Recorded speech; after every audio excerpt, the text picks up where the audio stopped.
The invisible enemy. A war with no sides. The world is not how you view it. Israel armed the enemy it now fights. The real reason for America's strikes is bigger than you can imagine. For decades, a clear blueprint has guided Israel's approach to the Middle East. The creation of a dominant Jewish state encompassing vastly expanded territory, referred to as Greater Israel, by weakening, fragmenting, and neutralizing surrounding Arab states. This vision is not fringe speculation. It is articulated in explicit policy documents and public revelations spanning from the 1980s to the post-9/11 era. The foundational text is Oded Yinon's 1982 article, A Strategy for Israel in the 1980s. Yinon, a former Israeli foreign ministry official, argued that Israel's survival required the dissolution of existing Arab states into smaller, ethnically and religiously divided husks of their former nations.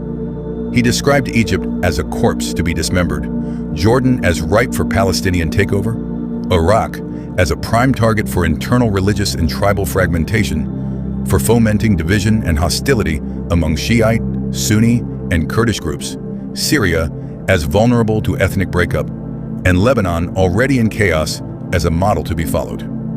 The goal was to transform the region into a collection of weak mini-states unable to challenge Israel, allowing it to emerge as the unchallenged regional superpower with new borders from the Nile to the Euphrates. This line of thinking was formalized for Benjamin Ne-tan-yahou in 1996 with the policy paper, A Clean Break, A New Strategy for Securing the Realm, drafted by a study group led by Jewish American neocons like Richard Pearl, Douglas Feith, David Wormser, and others with the Project for the New American Century, PNAC. Think about that for a moment. American government officials from the Bush administration writing policy for an Israeli prime minister. Ask yourself, where does their loyalty belong? And who were they really working for? America or Israel? Written for Netanyahu as he assumed office, the report urged Israel to abandon the Oslo peace process, reject land for peace formulas, and instead pursue aggressive regime change policies against hostile neighbors, starting with Syria and Iraq, while cultivating alliances with Jordan and Turkey. It emphasized preemptive military action and leveraging U.S. support to reshape the region in Israel's favor. 4 years later, in September 2000, the same PNAC network produced a second major policy document titled Rebuilding America's Defenses, Strategy, Forces, and Resources for a New Century. This report advocated for sustained American global military dominance, with emphasis on expanding a long-term U.S. force posture in the Middle East. It called for a broad revolution in military affairs, where they blatantly said, quote, "The process of transformation, even if it brings revolutionary change, is likely to be a long one, absent some catastrophic and catalyzing event, like a new Pearl Harbor."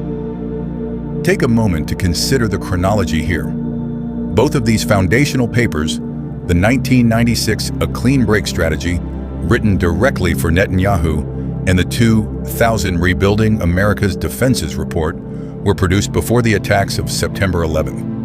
The entire sequence of wars, beginning with Iraq, had already been written on paper years earlier. The same group of neocons then followed up the year before 9/11 with a call for a profound and revolutionary transformation of U.S. military posture in the Middle East, ostensibly fighting Israel's enemies for them. A transformation they noted would likely proceed slowly unless accelerated by a major catalyzing event like a new Pearl Harbor. The Iraq War and the wars that followed were already planned before 9/11. The implications and connections outlined above extend far deeper than the scope of this article permits.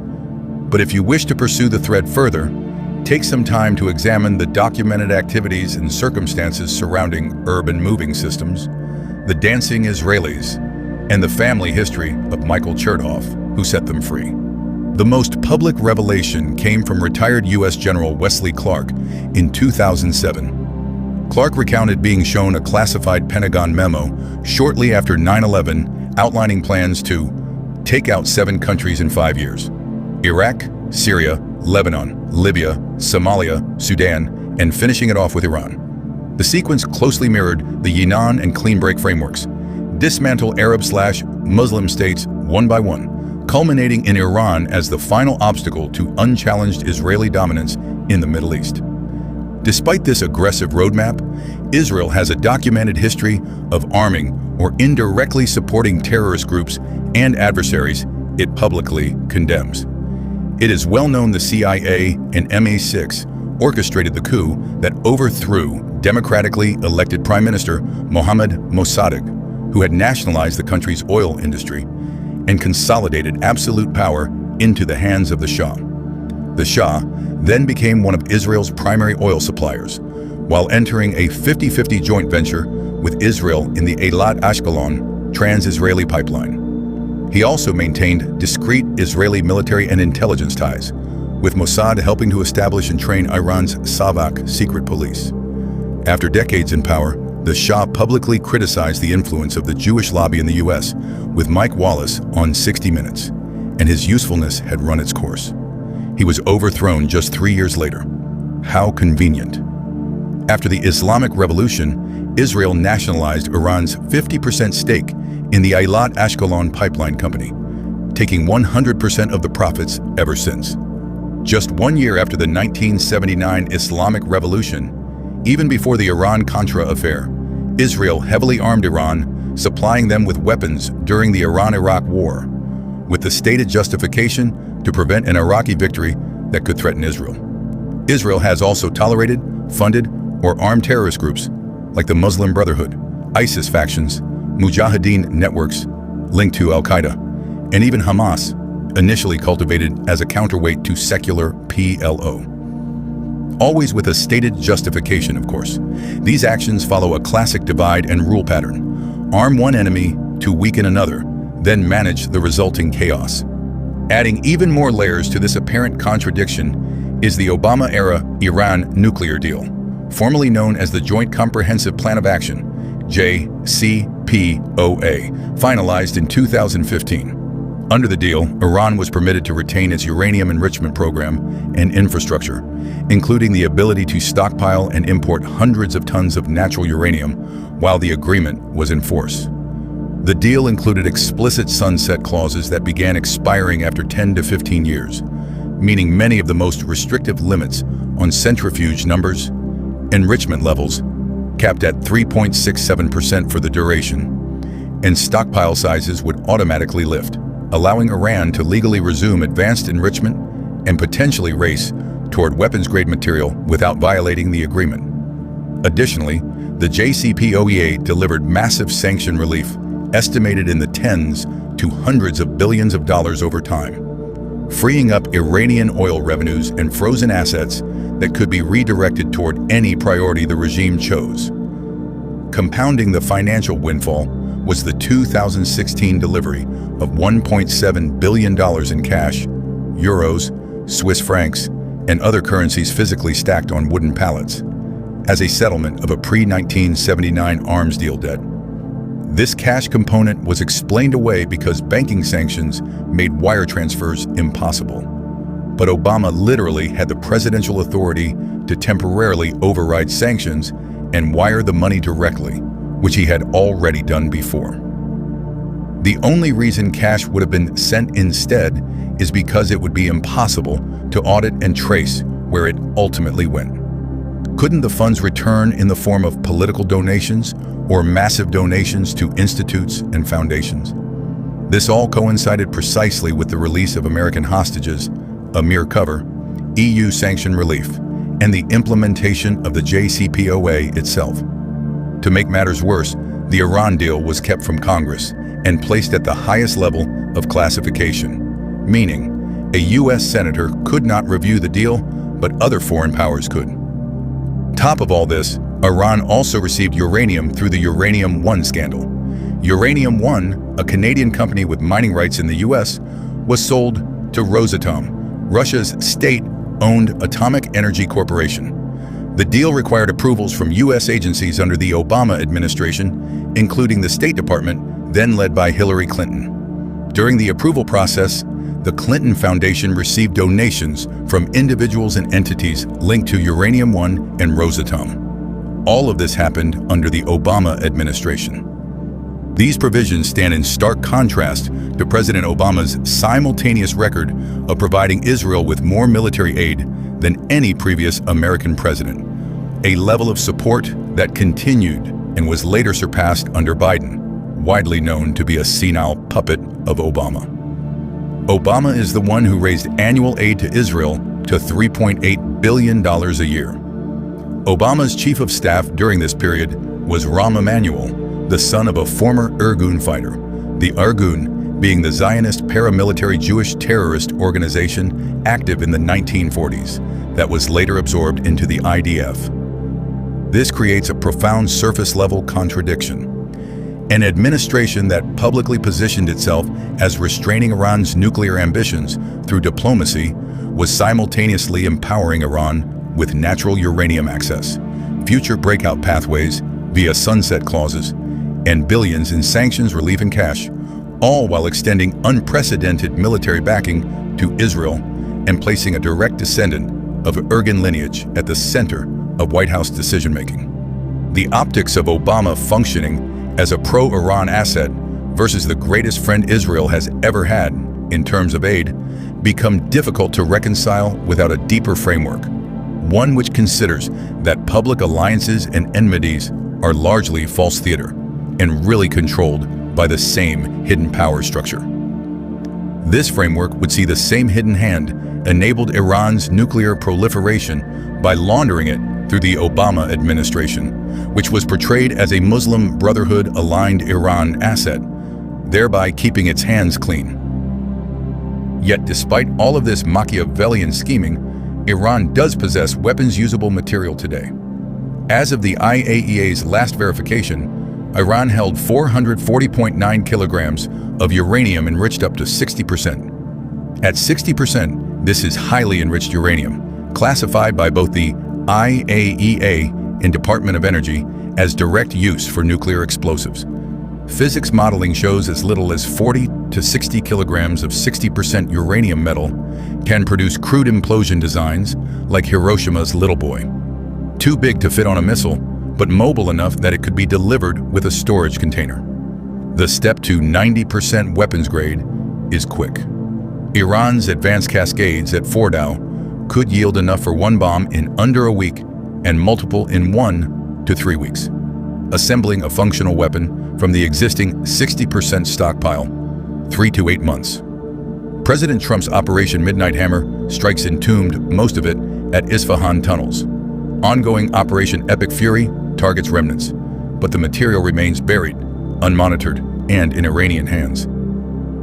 This reality directly contradicts Iran's official religious and civilian assurances. The now deceased Supreme Leader, Ayatollah Ali Khamenei, who was in power since 1989, has long cited a personal fatwa, religious edict, declaring nuclear weapons haram, forbidden under Islam. However, the fatwa only became publicly emphasized immediately after Iran's structured nuclear weapons program, known as the Ahmad Plan, was halted in late 2003 under intense international pressure following the U.S. invasion of Iraq and IAEA scrutiny. The AMAD program itself operated under Khamenei's leadership and included warhead design, high explosive testing, and integration with ballistic missiles. It was not shut down because of the fatwa. The fatwa emerged as the public narrative only after external forces forced the halt. Iran's stated justification for producing 60% enriched uranium that it is needed for nuclear propulsion in future ships or submarines also fails basic scrutiny. Iran has no operational nuclear-powered naval vessels, no prototypes under construction, no announced shipyard conversion plans, and no publicly shared reactor blueprints or fuel specifications for such a program. The claim was first made in 2021, shortly after a suspected sabotage incident at Natanz, and has been repeated without any technical follow-through. No non-nuclear weapon state has ever pursued 60% enrichment solely for naval propulsion without clear evidence of an actual program. The only comparable case is Brazil, which has a declared naval nuclear submarine project with actual prototypes and uses far lower enrichment levels while remaining fully transparent with the IAEA. In all fairness, Iran has been publicly cooperative with the IAEA over the last decade, unlike Israel, who has never signed the Nuclear Non-Proliferation Treaty. But Iran's enrichment to 60% far exceeds any credible civilian naval need and is well into the range that provides over 90% of the separative work required to reach weapons-grade material. Iran's assurance that the entire program remains exclusively peaceful and compliant with the Nuclear Non-Proliferation Treaty does not hold up when weighed against the full context. The AMAD nuclear weapons program halted only by external pressure, the conveniently timed fatwa, the absence of any tangible naval propulsion infrastructure despite years of claims, the highly enriched uranium at 60%, which is completely unnecessary for power reactors at 3 to 5% or even advanced research reactors, the massive stockpile accumulation far beyond civilian requirements, and the documented history of concealment in undeclared sites. When this full picture is taken into account, along with the Yinon/clean break expansionist roadmap and Israel's own history of arming terrorist groups and adversaries as a pretext for war, Obama blatantly aiding Iran's nuclear weapons program, the civilian narrative Iran offers appears as diplomatic cover rather than genuine intent. These are the same assurances JFK rejected from Israel, claims that their nuclear program was merely for peaceful purposes only, as he repeatedly demanded inspections. Even as Israel's long-term strategic documents reveal a calculated plan for regional hegemony that has unfolded over decades with Iran as its final target, the fact remains that Iran possesses a very real and immediate nuclear capability. This is not a Bush neocon WMD lie. The 60% enriched uranium stockpile exists. It has no plausible civilian justification, and Iran's openly hostile posture toward the United States cannot be dismissed. While Israel has a documented history of arming adversaries and terrorist groups when it suited its divide and rule objectives, that history does not negate the present danger posed by the terrorist groups or adversaries Israel and the CIA has armed or funded, including Iran. The threat of Iran's nuclear program is genuine and required action, even if the larger geopolitical chessboard is far more complex than the public narrative suggests.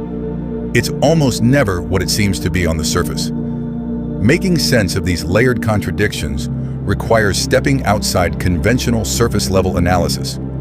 One needs only to look at the Rothschild family's well-documented history of funding both sides of major wars to begin grasping the deeper dynamic at play. This raises an uncomfortable question for Americans. Where exactly does that leave us in this conflict? Many voters supported President Trump in a landslide precisely because he promised to end endless wars and keep the United States out of new Middle East entanglements. History shows he mostly followed through on that pledge, ending multiple conflicts and insisting on direct negotiations with Iran, even as Netanyahu openly opposed the effort. When Israel launched strikes against Iran in June, derailing those ongoing talks, President Trump allowed the two sides to fight for 12 days, until Israel was nearly out of air defense missiles and facing an existential crisis. Only then did he intervene, striking Iran's nuclear facilities and forcing a ceasefire. What many still do not fully appreciate is the nuclear dimension that makes this situation uniquely dangerous. Israel possesses an undeclared nuclear arsenal, built in part with material stolen from the United States, a fact corroborated in declassified U.S. government files. President Kennedy had been actively working to stop Israel's nuclear program and to force the Israel lobby, the American Zionist Council, which later became AIPAC, to register as a foreign agent. He was assassinated just 6 months after giving Israel a final ultimatum and before either effort could succeed. Declassified reports from the CIA, FBI, and GAO confirm that about 600 pounds of highly enriched uranium disappeared from the NUMEC plant in Apollo, Pennsylvania in the mid-1960s. The facility's owner was a Jewish American Zionist, Dr. Zalman Shapiro, who had deep ties to the Israeli government and active contracts with Israel. Shapiro was also a national officer of the Zionist Organization of America, which was a constituent of the Israel lobby umbrella organization, the American Zionist Council. The funding for NUMEC was organized by a confidant of Israeli Prime Minister Ben-Gurion and volunteer for a Jewish terrorist group called the Haganah.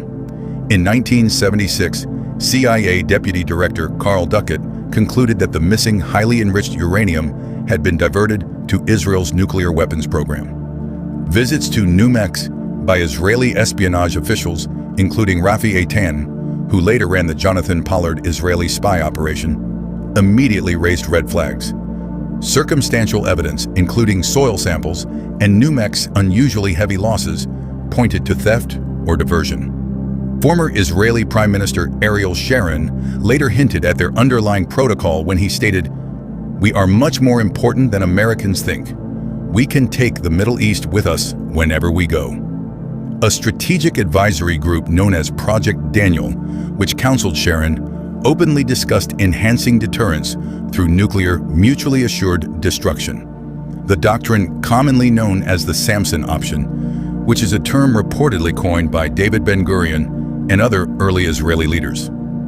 Whether people are prepared to confront it or not, this is the reality President Trump has to navigate. And it extends far beyond the Samson option itself. Not only has the global mafia controlling this foreign entity entrenched itself into the highest echelons of U.S. institutional power, but Israeli companies have deeply embedded themselves inside America's critical infrastructure, from cyber systems to communications, energy grids, finance, and ports. It is essential to recognize that in an era when nuclear weapons have rendered direct kinetic conflict between major powers virtually impossible, statecraft has evolved into the domain of information operations and irregular warfare. If two nuclear-armed nations that appear to be allies are in fact engaged in a deeper, clandestine struggle, normal diplomatic relations and public posturing would be deliberately maintained as camouflage. Governments have historically used back channels in different situations, most famously the one President Kennedy employed with the Soviet Union during the Cuban Missile Crisis, to de-escalate between openly hostile adversaries while preserving plausible deniability. That was a government-to-government channel between declared opponents. What is unprecedented is the use of unofficial online forums as a direct back channel from U.S. military intelligence to the American public about an internal struggle against a hidden power structure. This back channel did happen, and it was the first of its kind in American history. It was as unprecedented as a populist outsider like President Trump being elected, and it happened during his first administration. It operated through anonymous online platforms, employing cryptic, deniable messaging consistent with established psychological operations doctrine. This approach bypassed compromised corporate media, reached a large enough segment of the population to disseminate information irregularly, and avoided any breach of classification statutes. That back channel was Q. Q has been shown through hundreds of documented, mathematically impossible coincidences, known as Q proofs, to have coordinated directly with President Trump. It functioned as an information campaign to convey messages in context that a sitting president could not state openly for reasons that should seem obvious. Q was a communication vector originating from military intelligence and the NSA, explicitly targeting the CIA, Mossad, and the Rothschild financial intelligence structure that controls them. This explains why Edward Snowden was activated to attack only the NSA, despite spending the majority of his career at the CIA. Ask yourself, why leak information exclusively about the NSA after only a brief time there, yet never target any CIA programs despite spending the majority of his career inside that agency? Because just as we became more trackable and surveilled, so did they. Snowden was paraded by the establishment media as a hero and continually trotted out as a featured speaker, while Julian Assange was ruthlessly villainized and simply disappeared from coverage once the news cycle moved on. This should tell you everything. Meanwhile, the international manhunt for Edward Snowden was led by the NSA's secretive elite counterintelligence unit, called the Q Group. This detail was publicly reported by CNN in 2013, a full 4 years before the first Q drops ever appeared. When the Q operation later surfaced, CNN had to then awkwardly deny Q's legitimacy, despite having already confirmed their existence years earlier. It is ultimately up to each reader to examine the material and decide for themselves whether Q was benevolent or nefarious. What cannot be disputed is that dismissing it outright without personal study is to accept second-hand narratives rather than making your own assessment based on the primary source itself. In other words, drawing conclusions about Q based on blind denial, assumptions, or simply parroting the opinions of others without ever studying the material for yourself is the same sheep mentality as face diaper liberals. The intention of this article is to make sense of unfolding events through the framework laid out in the Q posts. Its aim is not to prove Q's authenticity. There's already a vast body of evidence establishing that elsewhere. The fact is, because Q was a verified back channel proven to be coordinating directly with President Trump, anyone who has not studied the material remains underinformed about President Trump's true mission. No matter how familiar one may be with his past associations or current public alignments, especially relating to Israel, any assessment of Trump will remain largely incomplete until the full scope of the Q material and tactics of irregular warfare are taken into account. People often claim Q is a modern adaptation of Operation Trust, a Soviet-era Bolshevik ploy designed to pacify and neutralize dissent. However, this comparison falls apart for those who have thoroughly examined the posts. Rather than serving as a controlled opposition to pacify the base, Q was a catalyst that significantly accelerated the understanding of the overall MAGA movement by heightening public awareness of entrenched global power structures, the New World Order, and the Rothschilds' global banking mafia, the very topics that President Trump is constrained from addressing openly. Central to this positive effect was the role of Q in fostering widespread engagement in the information war, mobilizing Americans to counter the lies of the establishment, which proved especially effective during the planned fake pandemic and lockdowns. Q repeatedly told people, now is not the time to be complacent, and do not mistake this back-channel tool as a means to be complacent. General Flynn, who the drops said to follow closely, encouraged supporters to move beyond information warfare solely in the digital space and actively participate in the civic process at the local level, including involvement in elections, school boards, city councils, and community governance. This happened on an enormous scale of historic proportions. Q represented a multi-front strategy that mobilized individuals to take concrete actions across various domains, ultimately proving beneficial for humanity by promoting vigilance, participation, and resistance to authoritarian agendas. The single biggest reason for my unshakable confidence in President Trump, among countless others, is that I've known about the coming scamdemic since 2007. I spent over 15 years living in the mountains, learning wilderness survival, and preparing to evade the quarantine camps they had planned for us. This is not a point of pride, and I never wanted any of it to come true. Knowing about this was a cloud of doom that loomed over my life for over a decade, and it still blows my mind to this day that it was stopped. Most people still have no idea what Trump stopped from happening. It was never meant to end with temporary lockdowns and an optional vaccine. The majority who only woke up to the New World Order in 2020 will never understand. And that includes most of the loudest critics accusing Q of being op-trust. That's why I collaborated with my friend David Sorensen from Stop World Control on a documentary explaining how Operation Warp Speed stopped the FEMA depopulation camps. Both President Trump and Don Jr. have affirmed this by reposting or liking my post saying so. The overarching theme across the Q drops describes a meticulously planned military intelligence-led global takedown operation aimed at systematically dismantling a deeply entrenched international control structure. A centuries-old global crime syndicate operating under the Rothschild banking mafia, elite blackmail and trafficking operations, exemplified by Epstein, engineered political and social chaos, funded and orchestrated by George Soros. Through open border policies, color revolutions, and captured elements within governments and intelligence agencies, including former Saudi alliances with the Clintons, Bush-era neocons, and the Israeli deep state. Many major world events were foreshadowed by Q in cryptic references that only later became clear after the events transpired. The pattern first became visible in the mass arrests of the 2017 Saudi Purge, a major realignment in which many neocon-aligned Saudi princes were arrested, and then even more close to home, during Epstein's arrest.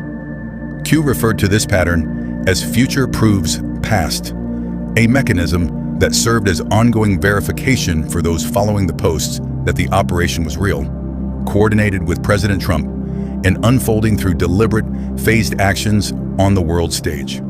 The moves were designed to systematically remove the supporting structures of the global mafia so that the final, most protected piece could eventually be isolated and neutralized without triggering global catastrophe. Q hinted at this many times, including one time when they said, "Those who cannot understand that we cannot simply start arresting without first ensuring the safety and well-being of the population, shifting the narrative, removing those in DC through resignation to ensure success, defeating ISIS and MS-13 to prevent fail-safes, freezing assets to remove network-to-network abilities, kill off chain of command to prevent top-down comms and organization, etc., etc. should not be participating in discussions." Excerpt from Drop 725. The framework conveyed in the Q posts presents public enemies such as Israel versus Iran or past U.S. administrations versus the so-called axis of evil as largely staged theater orchestrated by a hidden power structure centered on Rothschild financial and intel agency control, with Israel serving as its primary geopolitical keystone. The identity of Israel as the keystone is revealed only indirectly, through elusive, roundabout Socratic questions and cryptic references, precisely because openly stating classified data points like this would violate national security statutes, in addition to jeopardizing operational security. But it was conveyed for those who really looked. For example, in one of the intelligence drops, Q posed a series of direct questions about the Iran nuclear deal. The relevant lines read, "What if Iran created a classified satellite nuclear facility in northern Syria? What if the program never ceased, but other bad actors are possibly involved? What if U-1 material ended up in Syria? What would be the primary purpose? Sum of all fears. In the movie, where did the material come from? What country?" Drop number 1306, April 30th, 2018. The reader is expected to connect the reference to the film The Sum of All Fears, in which the nuclear material originates from Israel, a lost Israeli nuclear bomb dating back to the 1973 Yom Kippur War. Q immediately followed up with a confirmation in drop number 1307, posted just hours later. "Knowing what you know now, Israel disclosure moments ago. Authentic." These drops were posted on the exact same day that Netanyahu held his televised press conference revealing the Mossad-seized Iranian nuclear archive. The inference here would be that Israel, under Netanyahu, along with Obama, the CIA, and the US deep state, covertly assisted Iran in building an undeclared nuclear site on Syrian soil, while publicly railing against Iran's nuclear program. This would make Israel's opposition theatrical, a managed enemy dynamic designed to justify endless conflict, arms sales, intelligence budgets, and geopolitical maneuvering. The entire public spectacle of Netanyahu's dramatic archive reveal Israeli strikes on Syrian/Iranian targets, US pressure through the JCPOA becomes a scripted distraction. The real game is hidden collaboration that keeps the threat alive for both sides. In this view, Israel publicly condemns and strikes Iranian nuclear targets while covertly assisting the program's expansion in other areas. The purpose is to create and perpetually maintain a credible threat. This manufactured threat justifies decades of massive U.S. military aid to Israel, ballooning intelligence budgets, repeated regional wars, and heightened domestic surveillance and control measures in both countries.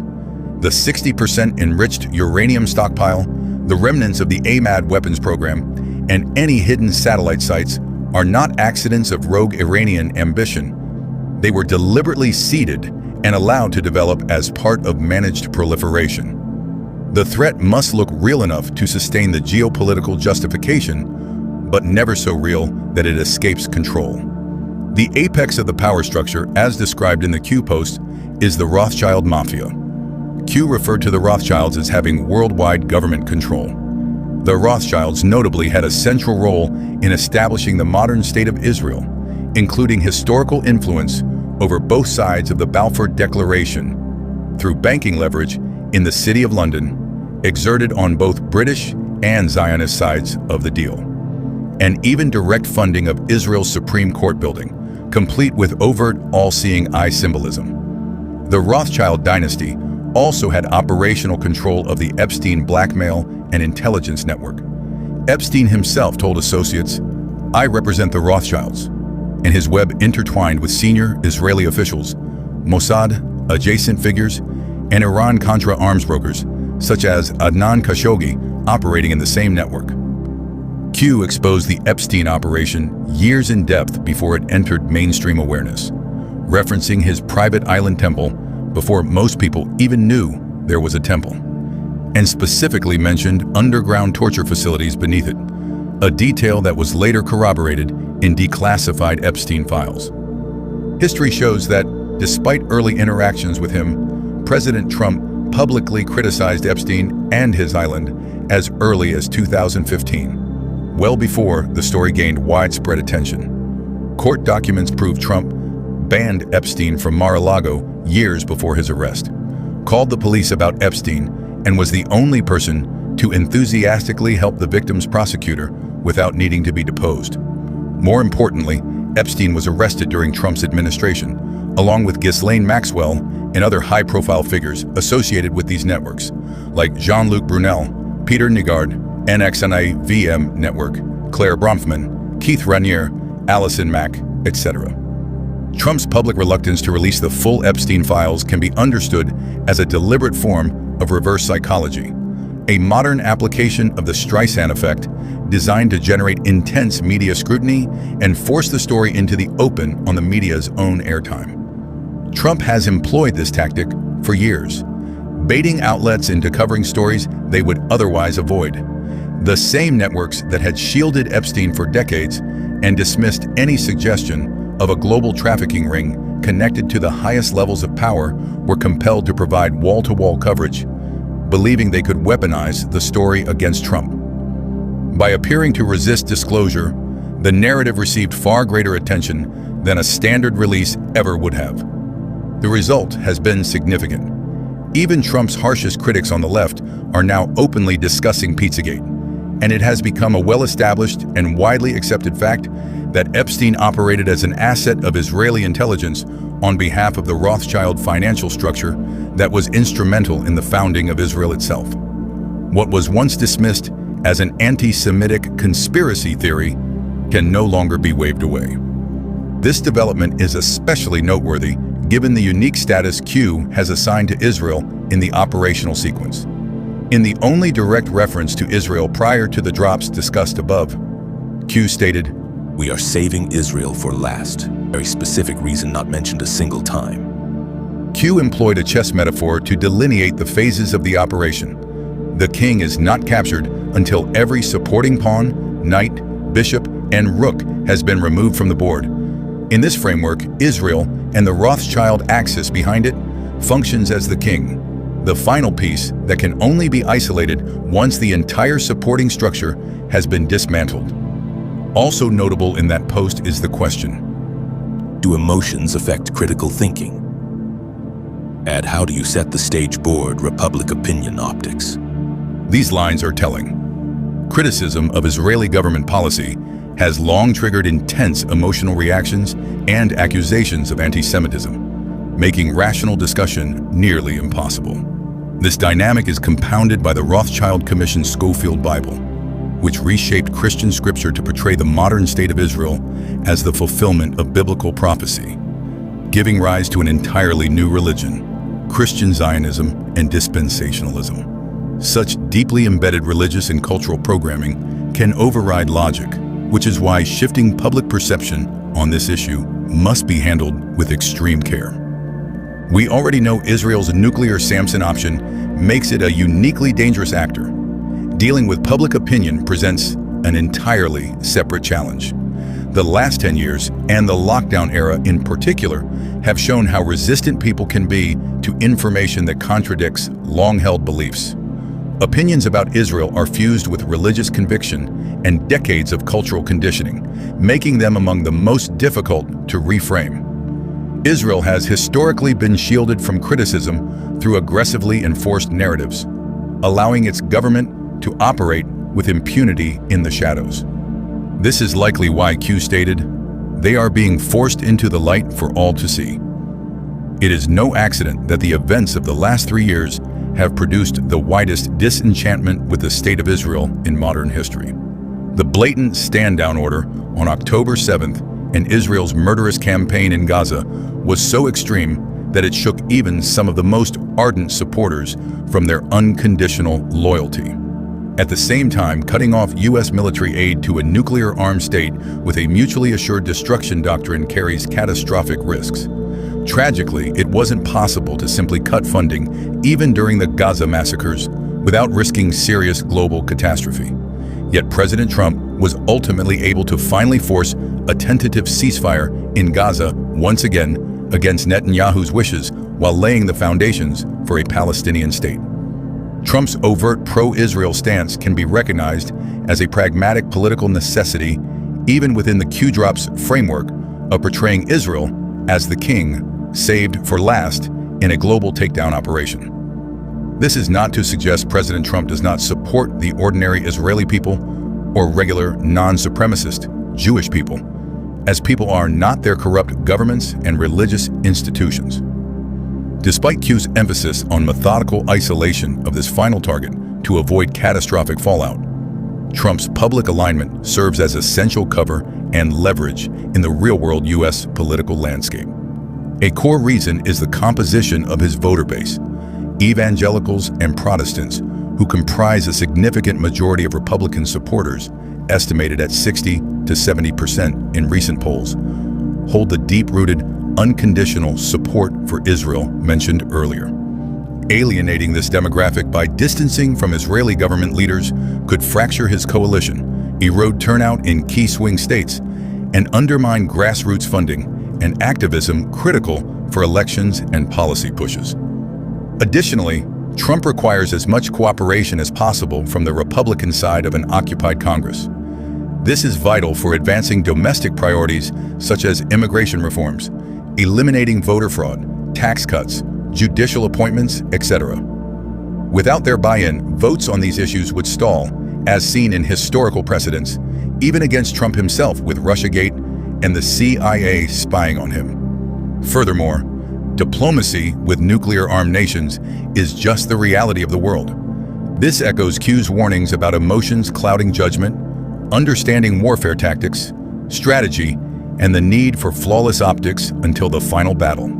In essence, this stance bought time, preserved alliances, and ensured operational space without triggering premature collapse from within the entire coalition side of the system. Trump himself said he's been preparing for this moment his entire life. In a campaign speech, he also said, "In my former life, I was an insider, and I knew what it's like, and I still know what it's like to be an insider. It's not bad. Now I'm being punished for leaving the special club and revealing to you the terrible things that are going on with our country. Because I used to be part of the club, I'm the only one that can fix it." The cabal knew from the moment Trump descended the golden escalator in 2015 that he was a defector from the special club because he was not selected, not groomed, and not compromised through the normal Epstein-style pipelines. That's why they immediately activated their entire media and government apparatus against him. Who do you think controls the media and government? Declassified files now confirm Epstein's coordination with establishment politicians' efforts to sabotage Trump. The files also show Epstein was already conspiring against Trump because he knew Trump was the one who reported him to the authorities. This public stance was not intended to deceive the Rothschild mafia and their intelligence assets. They already understood his position and monitored the Q drops in real time, which was why Q said disinformation is necessary to throw off the enemy. Instead, it was calibrated to ease and secure the cooperation of lower and mid-tier actors embedded in governments and an occupied Congress. By projecting unwavering loyalty to Israel through a few public concessions, platitudes, and diplomatic breakthroughs, Trump keeps these influential players reassured and compliant on domestic legislation, immigration reform, and anti-fraud initiatives, preventing uncontainable sabotage and unified resistance that could derail the operation before its endgame is complete. These optics were upheld all while Trump had Epstein and associates arrested, pulled troops from Syria, and cut CIA funding for proxy groups designed to overthrow Assad, which finally succeeded under Biden, destroyed the cabal's ISIS proxy, exposed the fake news media propaganda arm of the CIA, secured the border, directly opposing one world government, opposed vax mandates, bans BlackRock from buying up entire neighborhoods of single-family homes, ended the FEMA quarantine camps, appointed RFK Jr. to HHS, removed mercury from vaccines, reduced optional childhood vaccine schedule from 72 to 11, creates a new food pyramid emphasizing meat and destroying their vision of us eating bugs and shattering their dream of a great reset. Q repeatedly emphasized that sometimes you cannot tell the public the truth. You must show them. This principle foreshadowed the stolen election and the visible failures of the Biden administration, and it appears to apply equally to the depth of the Israel lobby's entrenchment in America. By allowing the lobby's influence to be displayed front and center, the public has been shown the reality rather than told. We are now seeing an unprecedented mainstream awareness of this issue across the aisle of both right and left, as Israel's support in America rapidly diminishes every day. This was anticipated, a phenomena that Q referred to as the Great Awakening. Sometimes you can't tell the public the truth. You must show them. A deeply entrenched enemy who controls the vast majority of communications is only defeated by game theory. Drop number 4024, April 30th, 2020. Only when evil is forced into the light can we defeat it. Only when they can no longer operate in the shadows can people see the truth for themselves. Only when people see the truth for themselves will people understand the true nature of their deception. Seeing is believing. Sometimes you can't tell the public the truth. You must show them. Excerpt from drop number 4461. President Trump has at times appeared to egg on and encourage the very optics that critics decry. Actions that seem controversial on the surface, such as the anti-Semitism executive orders citing the IHRA definition, a definition that is overly broad and completely ridiculous, going so far as calling the Bible anti-Semitic. The executive orders have been seen as special treatment or a First Amendment violation. In reality, the orders explicitly state that agencies shall not diminish or infringe upon any rights protected under federal law or under the First Amendment. Although it absolutely does appear as special treatment, upon full examination, the executive orders are a nothing burger that merely ensure existing law is upheld against violence or stalking. Their practical effect has been limited to communist indoctrination camps, known as Ivy League schools, and non-citizen foreign students on visas who participated in protests while affiliated with subversive communist groups, a category already barred under long-standing immigration law. USCIS policy guidance states clearly, membership in or affiliation with the Communist Party is inconsistent and incompatible with the naturalization oath of allegiance to the United States of America, which includes pledging to support and defend the Constitution and laws of the United States. This is banned for a good reason. As stated in the Communist Control Act of 1954, signed by President Eisenhower. The Communist Party of the United States, although purportedly a political party, is in fact an instrumentality of a conspiracy to overthrow the government of the United States.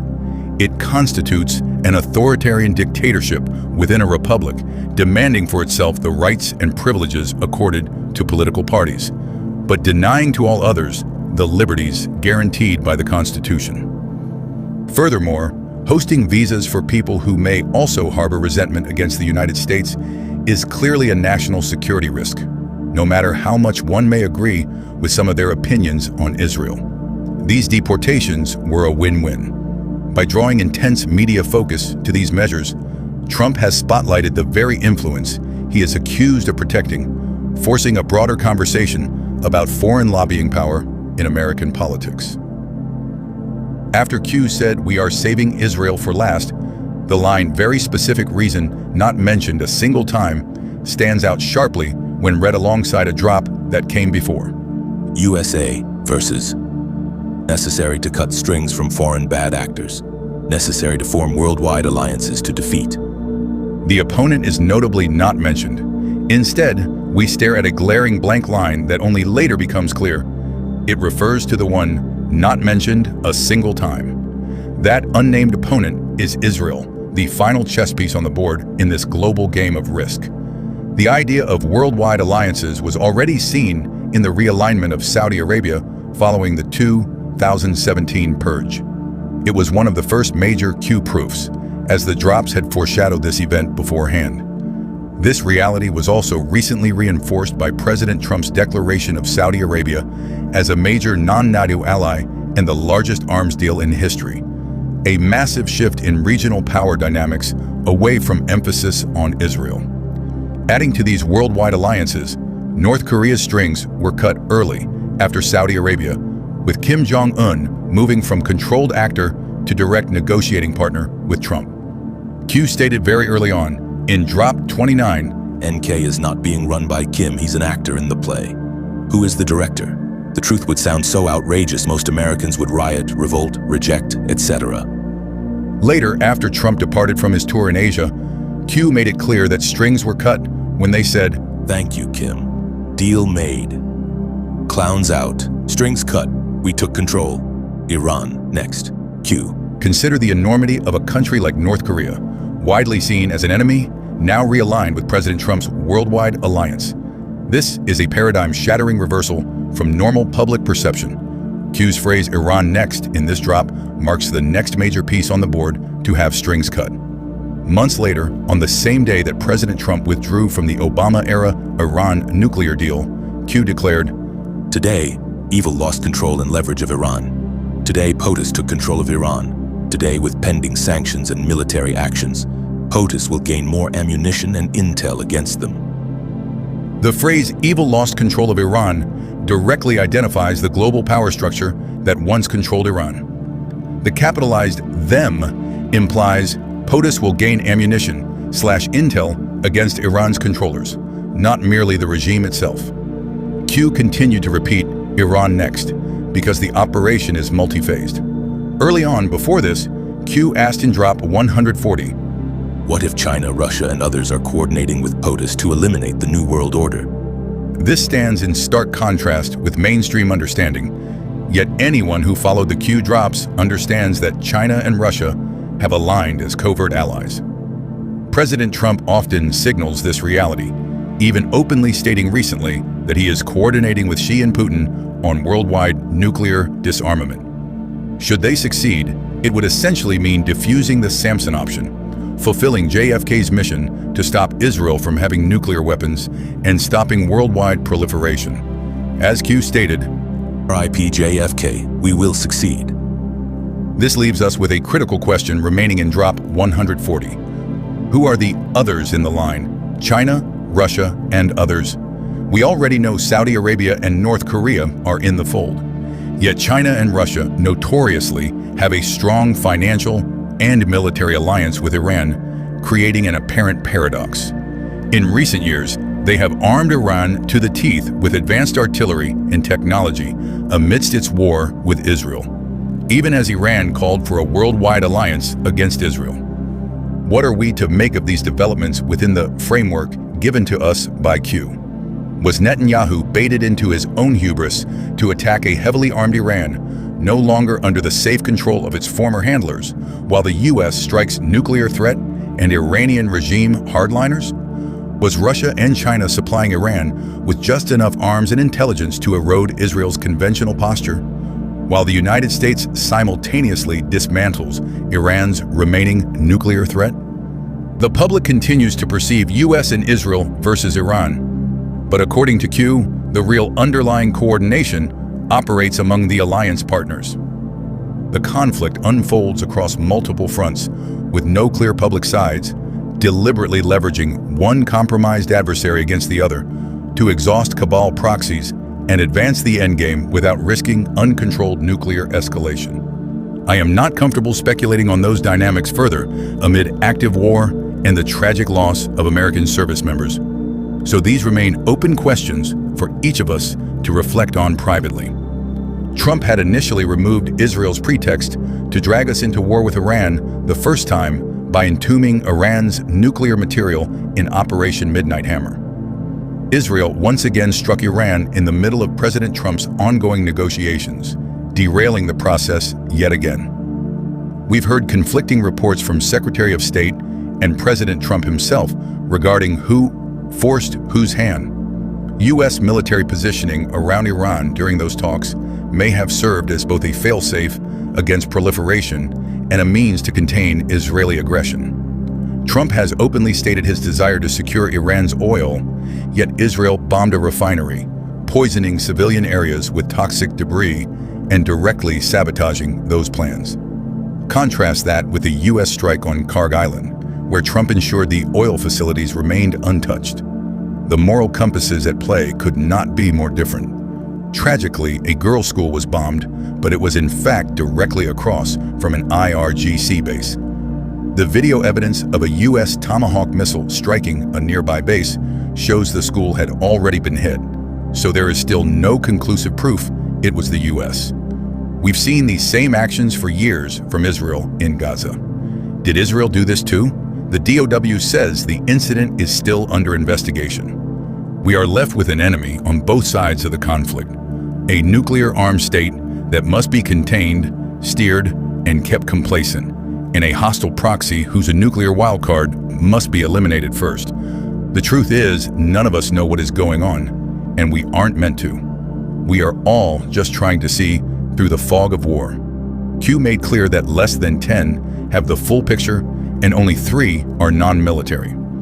This would imply even a majority of the administration don't know the full picture either and operate on a need-to-know basis. This might explain some of the questionable associations we occasionally see orbiting. There is a very old military tactic called defense in depth that also applies to modern, unconventional, and asymmetric warfare. This is what the black-pilled fail to understand. Counterintelligence operations rarely look like confrontation. Sometimes it looks like invitation. Infiltration is mapped, networks are turned, infiltrators become defectors, the terrain itself becomes the weapon. You let the enemy walk right in. You feed them bad intel. You dangle an easy target, someone who looks corruptible. A defector and informant who shares intimate history with the enemy. You map the whole network while they think they're winning. This is defense in depth. Offensive counterintelligence operations can include allowing and facilitating the infiltration of agents from a hostile nation, even under public veneer of alliance, to monitor activities, feed disinformation, map out and identify networks, or disrupt operations through irregular tactics like deception and controlled exploitation. This can even extend to placing or allowing hostile agents into military ranks, intel agencies, or administrative positions to turn their presence into an advantage. The goal is to transform a liability into a strategic asset by using double agents, turn spies who appear loyal to the enemy but work for you, or honeypots, decoys designed to attract and ensnare adversaries. The art of war, which advocates using disinformation agents to confuse enemies by blending truth and falsehoods, has evolved into modern counterintelligence doctrines. These tactics are useful in asymmetric or hybrid conflicts, where outright confrontation is undesirable and public perceptions of alliance, diplomatic joint ventures, or shared interests provide cover for hostility. How could this apply to a scenario where the terrain has already been infiltrated for decades? You can count the people who have the full picture on 2 hands. Of those, less than 10 people, only 3 are non-military. Less than 10. Outside of a potential operator who has been dialed in with orders specific to his or her mission, nobody else has this information. Looks can be deceiving. This is irregular warfare.